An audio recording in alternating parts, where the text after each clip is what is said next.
একদিনে আসমান থেকে টপকে 5ই আগস্ট পতিত হয় না। আমরা অবশ্যই নতুন রাজনৈতিক দলের আগমনকে স্বাগত জানাবো, যদি সেটা কিংস পার্টি না হয়।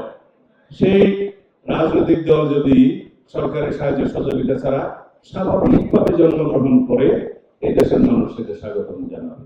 যদি মাননীয় প্রধান উপদেষ্টা এবং অন্তর্বর্তীকালীন সরকার ইতিহাসে আরো বেশি স্মরণীয় হয়ে থাকতে চান, তাহলে জুলাই আগস্টের এই ঐতিহাসিক গণ অভ্যুত্থানকে স্মরণীয় করে রাখার জন্য 5ই আগস্টে আপনি সংসদ নির্বাচনের আহ্বান করতে হবে।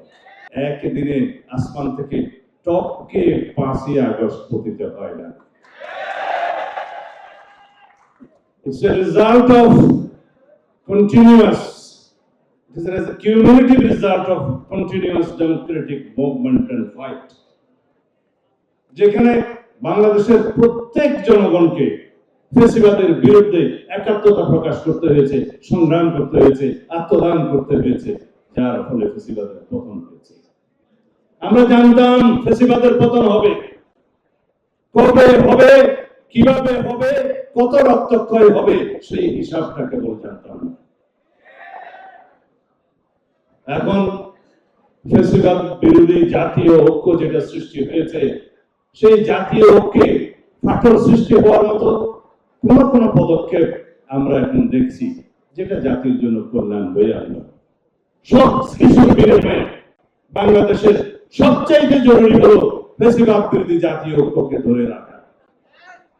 মাননীয় প্রধান উপদেষ্টার উদ্দেশ্যে বলবো, জাতীয় ঐক্যকে ধরে রাখার জন্য যত কৌশল আছে সেটা অবলম্বন করব, কিন্তু কোন উচ্চাভিলাষী কোন গোষ্ঠীর রাজনৈতিক উচ্চাভিলাষ পরিপূরণের জন্য আপনি হাতিয়ার না হন, সেটা আপনাকে সজাগ থাকতে হবে।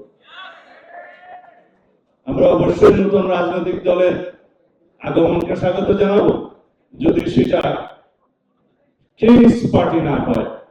সেই রাজনৈতিক দল যদি সরকারের সাহায্য সহযোগিতা ছাড়া স্বাভাবিকভাবে জন্মগ্রহণ করে, এই দেশের মানুষ সেটা স্বাগতম জানাবে। অন্তর্বর্তী সরকারের প্রথম ম্যান্ডেট হচ্ছে একটি সংসদ নির্বাচন অনুষ্ঠান করা, সুষ্ঠু, সুন্দর, নিরপেক্ষভাবে। যদি সংস্কার লাগে সংস্কার করতে হবে, কিন্তু সংস্কার খেলা যেন আমরা না করি। সেই সংস্কারই আমরা করতে আহ্বান করেছি, যে এই সংস্কারগুলো সংসদ নির্বাচনের জন্য প্রয়োজন, প্রধানত অগ্রাধিকার সেখানেই দিতে হবে।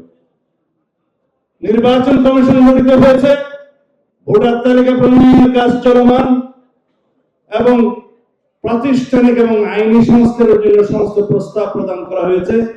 আসুন আলোচনা করি আমরা কি সমস্ত সংস্কার প্রাতিষ্ঠানিক দরকার নির্বাচন কমিশনের জন্য, কি কি সংস্কার দরকার, আইনিভাবে সেই সংস্কারগুলো আমরা করি।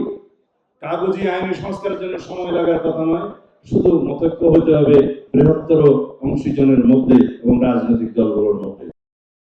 আমি সময় নেব না, শুধু একটা আহ্বান জানাবো।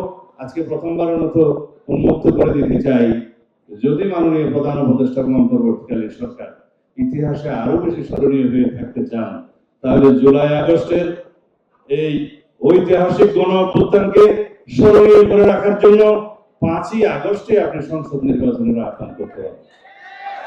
তাহলে জাতি আপনাকে স্মরণ রাখবে এবং এই দিবসকে আপনি স্মরণীয় করে রাখতে পারবেন।